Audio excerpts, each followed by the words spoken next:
नमस्कार शेतकरी मित्रांनो, माझ्या चॅनलवरती आपले स्वागत आहे. आपल्या सर्वांना माहीत आहे की आता पाऊस सुरू झालेला आहे आणि शेतामध्ये तणाची समस्या ही हमखास पाहायला मिळते. हा माझा 265 जातीच्या ऊसाचा प्लॉट आहे आणि यामध्ये आपण पाहू शकता की सगळ्या प्रकारचे गवत आपल्याला पाहायला मिळेल. साधारणतः 3 ते 3.5 महिन्यांचा हा ऊस आहे.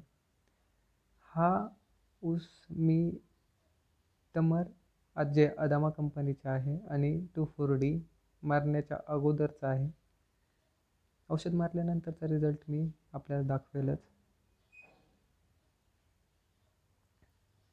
हा 265 जातीचा ऊस असल्यामुळे मला माहीत नाही की 86-032ला हे चालू शकते की नाही.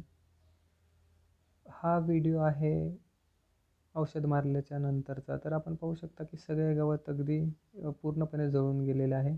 काही ठिकाणी थोडी हिरवी कलरची हराळी आपल्याला दिसू शकते, पण ती आता पिवळी पडायला लागली आहे आणि ती जळून जाईल.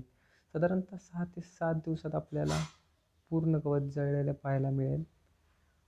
हराळीला थोडा वेळ लागतो.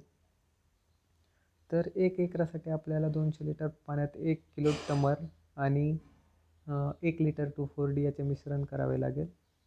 ऊसावरती जास्त प्रमाणात औषध उडू नये याची दक्षता घ्यायला लागेल. थोडेफार उडाले तर चालू शकते. याची किंमत साधारणपणे 1 एकरासाठी 1,500 ते 1,700 पर्यंत जाऊ शकते. धन्यवाद.